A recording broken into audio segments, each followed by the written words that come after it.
আমাদের সেই নেত্রী আজকে বিনা চিকিৎসায় আজকে বন্দী অবস্থায় তিনি আজকে মৃত্যু শয্যায়। বিসমিল্লাহির রহমানির রহিম। আমি মনে করি যে বর্তমান বিশ্বে যে কয়েকজন রাজনীতিক গণতান্ত্রিক নেতা তাদের সমগ্র জীবন দিয়ে গণতন্ত্রের জন্য সংগ্রাম করেছেন, তাদের অন্যতম নেত্রী দেশনেত্রী এদেশের কোটি কোটি মানুষের অত্যন্ত আদরের ভালোবাসার নেতা আমাদের সাবেক প্রধানমন্ত্রী দেশনেত্রী বেগম খালেদা জিয়া এই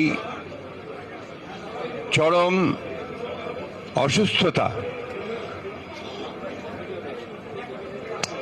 এবং সেই অসুস্থতা থেকে মুক্ত হওয়ার জন্য তাকে আল্লাহ তাআলা তাকে যেন রোগ মুক্ত করেন, তার জন্য হায়াত বাড়িয়ে দেন। সেজন্য আজকে বিএনপি আয়োজিত কেন্দ্রীয় কমিটি আয়োজিত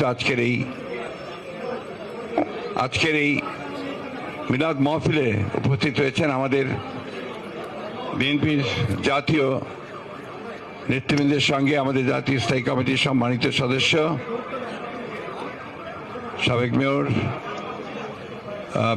জনাব মির্জা আব্বাস, আমাদের মাঝে উপস্থিত আছেন আমাদের স্থায়ী কমিটির সদস্য গণতান্ত্রিক আন্দোলনের অন্যতম নেতা বাবু গয়েশ্বর চন্দ্র রায়, আমাদের মাঝে উপস্থিত আছেন আমাদের প্রবীণ এবং অত্যন্ত প্রজ্ঞাবান শ্রমিক আন্দোলনের নেতা আমাদের স্থায়ী কমিটির সদস্য জনাব নজরুল ইসলাম খান, আমাদের মাঝে উপস্থিত আছেন আমাদের চট্টগ্রামের বীর সন্তান গণতান্ত্রিক আন্দোলনের অন্যতম নেতা জাতীয় স্থায়ী কমিটির সদস্য জনাব আরিফ খসরু মাহমুদ চৌধুরী, আমাদের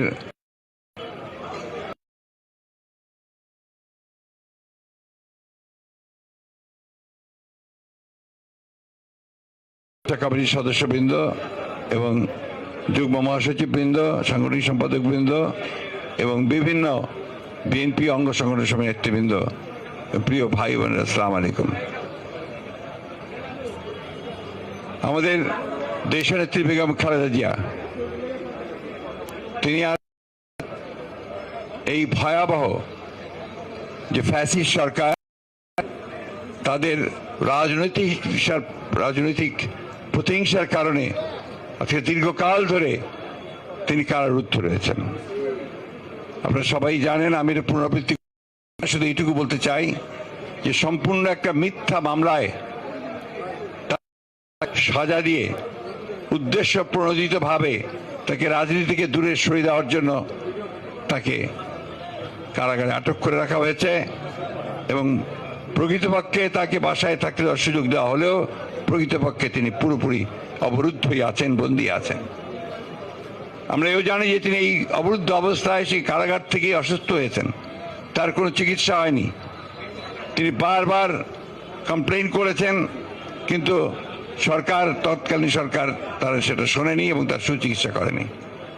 পরবর্তীকালে যখন তাকে হাসপাতালে নিয়ে আসা হয়েছে সেখানেও তার কোনো সুচিকিৎসা হয়নি।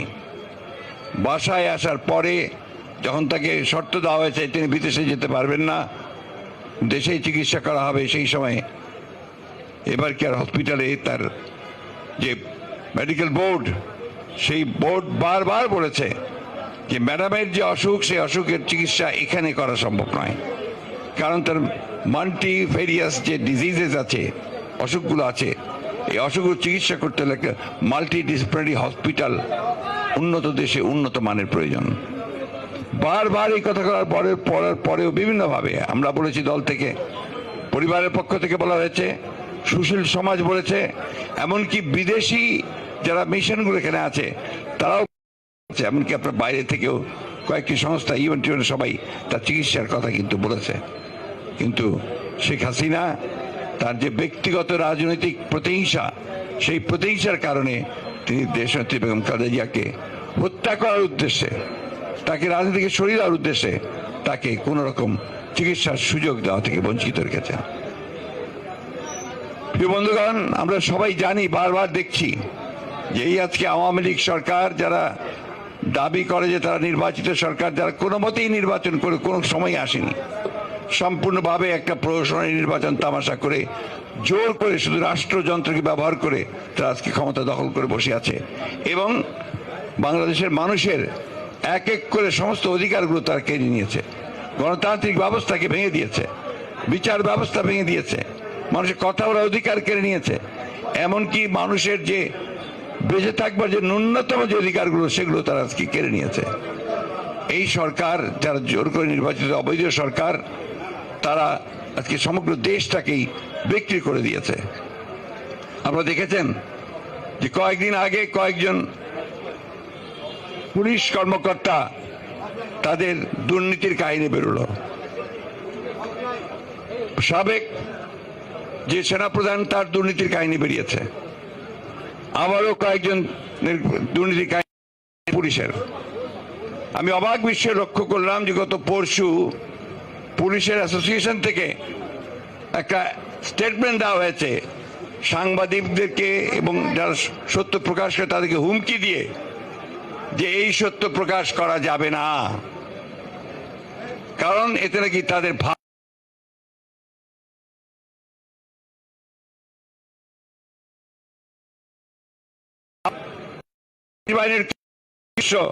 তারা কিভাবে এই অবৈধ সরকারের সঙ্গে যোগ সাজস করে তারা বিত্ত বৈভব একটা দুর্নীতি পাহাড় গড়ে তুলেছে। শুধু তাই নয়, তারা রাষ্ট্রযন্ত্রকে ধ্বংস করছে এবং গণতন্ত্রকে ধ্বংস করার দায়ও তাদেরকেই নিতে হবে যারা এই বিষয়ে জড়িত আছেন।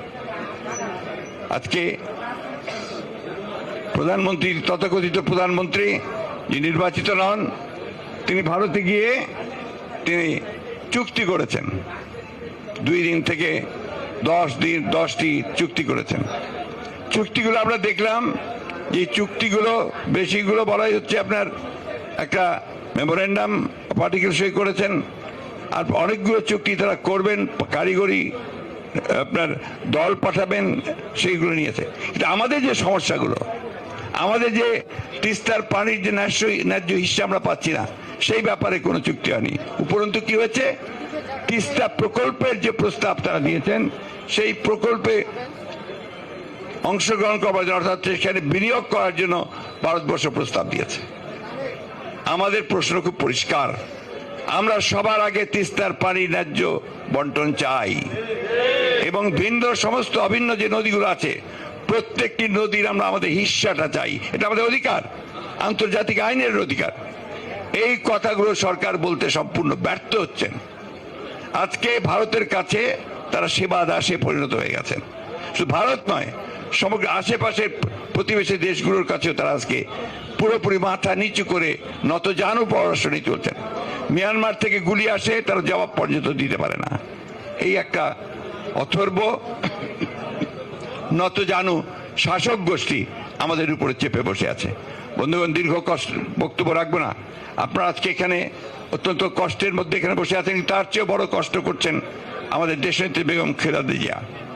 তার জীবন মৃত্যু একেবারে সন্ধিক্ষণে। আমি আপনাদেরকে বলছি যে আপনারা সবাই প্রাণ খুলে তার জন্য দোয়া করবেন। শুধু দোয়া নয়, আমাদের পক্ষে যা কিছু করা সম্ভব তার সুচিকিৎসা করার জন্য সেই চেষ্টাই আমাদেরকে করতে হবে এবং তার জন্য আমাদের যা করা দরকার সেই চেষ্টা করতে হবে। আমরা আসুন পরম করুণাময় আল্লাহ তাআলার কাছে এই দোয়া চাই যে আল্লাহ তাআলা যেন আমাদের গণতন্ত্রের প্রতীক, যিনি আমাদেরকে স্বৈরাচারের কাছ থেকে গণতন্ত্র এনে নেতৃত্ব দিয়েছিলেন, যিনি এই দেশে বহুদলীয় গণতন্ত্রকে আরো শক্তিশালী করার জন্য সংসদীয় গণতন্ত্র প্রবর্তন করেছিলেন, যিনি কেয়ারটেকার গভর্নমেন্টকে সংবিধানের সংযোজন করে তিনি এই দেশের মানুষের ভোটের অধিকারকে নিশ্চিত করেছিলেন, যিনি এই দেশের মানুষকে তার আর্থিক মুক্তির জন্য কাজ করেছিলেন, যে কারণে তখন বিদেশের পত্রিকাগুলোতে লেখা হতো ইমার্জিং টাইগার, একটা ভাগ বেরিয়ে আসছে অর্থনৈতিক দিক দিয়ে বাংলাদেশ। কিন্তু দুর্ভাগ্য, আমাদের সেই নেত্রী আজকে বিনা চিকিৎসায় আজকে বন্দি অবস্থায় তিনি আজকে মৃত্যু শয্যায়। আপনারা আল্লাহর কাছে দোয়া করেন। আমি আপনাদেরকে অনুরোধ করব, আমাদের সকল নেতৃবৃন্দের পক্ষ থেকে আসুন আমরা আজকে কায় মনোবাক্যে আল্লাহ তাআলার কাছে এই দোয়া করি যে আল্লাহ তাআলা যেন তার জান বকশে দেন, তাকে আমাদের মাঝে ফিরিয়ে দেন, আমরা যেন তার নেতৃত্বে আবার সবাই আগের মতো জেগে উঠতে পারি এবং এই ভয়াবহ দানব যে আমাদের রাষ্ট্রের, মানুষের, জাতির সমস্ত কিছু ধ্বংস করে দিচ্ছে তাকে যেন আমরা পরাজিত করতে পারি। বন্ধুগণ, আসুন আমরা সেই দোয়াই আল্লাহর কাছে আজকে চাই। আল্লাহ তাআলা আমাদেরকে সেই তৌফিক দেন, সেই শক্তি দেন যেন আমরা আমাদের নিজের পায়ে নিজেরা দাঁড়াতে পারি। বন্ধুগণ, আসসালামু আলাইকুম। আসসালামু আলাইকুম।